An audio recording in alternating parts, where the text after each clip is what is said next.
नमस्कार दोस्तों, मैं हूं लाइफ कोच सरस कमल और आप हैं संभव हीलर चैनल पर। आज हम बात करेंगे महाशिवरात्रि की। अक्सर लोग पूछते हैं, क्या शिव जी सच में पहाड़ों पर रहते हैं? मैं कहता हूं बेशक।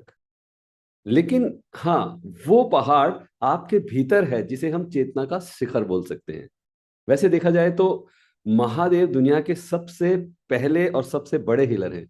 उन्होंने जहर पिया ताकि दुनिया चैन से सो सके। आज के दौर में तो लोग जरा सी आलोचना को भी नहीं पी पाते, एसिडिटी हो जाती है ना। और फिर कैसी उल्टी होने लगती है। अक्सर लोग कहते हैं कि शिव जी भांग पीते हैं। अरे भाई, उन्होंने तो जहर भी पिया था, उसे ट्राई करोगे? तो शिव जी का संदेश नशा करना नहीं है, बल्कि अपने अंदर के जहर को, क्रोध को, ईर्ष्या को, इस तरह की चीजों पर काबू पाना है। लेकिन हम इंसान भी कमाल की चीज हैं। हम सिर्फ वही चीज कॉपी करते हैं जिसमें हम कंफर्टेबल हैं।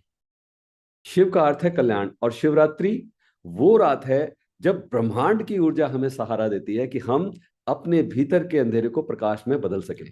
तो दोस्तों, अगर आप इस महाशिवरात्रि पर अपनी ऊर्जा को नई ऊंचाइयों पर ले जाने के लिए तैयार हैं, तो कमेंट्स में अपनी उपस्थिति दर्ज कराएं और लिखिए ओम नमः शिवाय, और इन शब्दों की एनर्जी को आत्मसात कीजिए।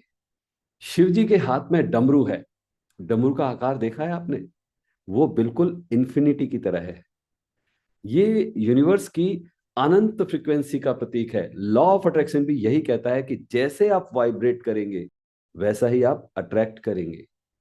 शिव जी जब तांडव करते हैं तो विनाश नहीं, बल्कि सड़ी गली पुरानी मान्यताओं का अंत करते हैं ताकि नया सृजन हो सके। हीलिंग की भाषा में इसे क्लीजनिंग कहते हैं। जैसे आप अपने फोन की मेमोरी फुल होने पर उसे खाली करते हैं ना, वैसे ही शिवरात्रि आपके मेंटल हार्ड ड्राइव को खाली करने का समय है। अब थोड़ा ध्यान दीजिए उनके परिवार पर, उनकी हैप्पी फैमिली। देखिए क्या गजब का कंट्रास्ट है। शिव जी के गले में सांप, गणेश जी का वाहन चूहा, कार्तिकेय का मोर और शिव जी का बैल। लेकिन सभी कितने प्यार के साथ रहते हैं, इसे कहते हैं हार्मोनी। हमारे घर में दो लोग अगर अलग अलग चैनल देखना चाहें तो तांडव शुरू हो जाता है। महादेव हमें सिखाते हैं कि विपरीत परिस्थितियों में भी मन को कैसे शांत रखा जा सकता है। इसे हम इमोशनल हीलिंग कहते हैं।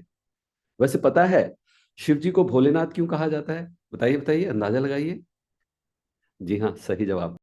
क्योंकि वो बहुत जल्दी मान जाते हैं। आप एक लोटा पानी चढ़ाओ और वो खुश। अब हमारे इंसानों को देखिए, हमें खुश करने के लिए 10 मिनट में तुरंत डिलीवरी चाहिए।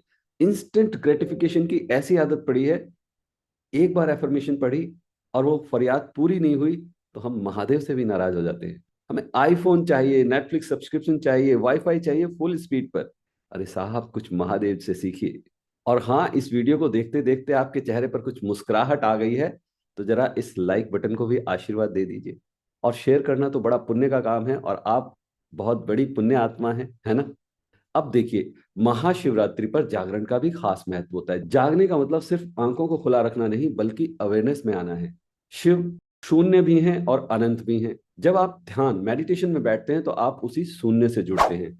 अक्सर हम भगवान से मांगते हैं कि ये दे दो, वो दे दो। शिव जी कहते हैं मांगो मत, बन जाओ। जब आप खुद प्रेम बन जाते हैं तो प्रेम आपकी ओर खिंचा चला आता है। यही लॉ ऑफ अट्रैक्शन का सिद्धांत है। तो इस शिवरात्रि खुद को कोसना बंद करें। अगर महादेव ने हमें बनाया है तो जरूर आप में कोई ना कोई डिवाइन स्पार्क होगा। अपनी तीसरी आंख को खोलिए, जो शक नहीं, आपके बोध की, आपके विवेक की आंख है। और इस महाशिवरात्रि सिर्फ मंदिर मत जाइए, सिर्फ उपवास मत कीजिए, बल्कि अपने भीतर के नकारात्मक विचारों से भी परहेज कीजिए। दूसरों की गलतियों को माफ करना सीखिए। जल चढ़ाने के साथ साथ अपने अहंकार को भी विसर्जित कर दीजिए। यकीन मानिए, जब आप भीतर से खुश होते हैं तो पूरी कायनात आपको खुशियां देने के लिए साजिश रचने लगती है। और महादेव तो कण कण में है, बस देखने वाली नजर चाहिए। शिव ही सत्य है, सत्य ही सुंदर है। आप सभी को महाशिवरात्रि की अनंत शुभकामनाएं। जाने से पहले साथियों, इस वीडियो को उन लोगों के साथ शेयर करें जिन्हें आज एक हीलिंग टच की जरूरत है। आपके एक शेयर से शायद किसी का नजरिया बदल जाए। अपना ख्याल रखें, हील होते रहें और जुड़े रहें संभव हीलर के साथ। हर हर महादेव।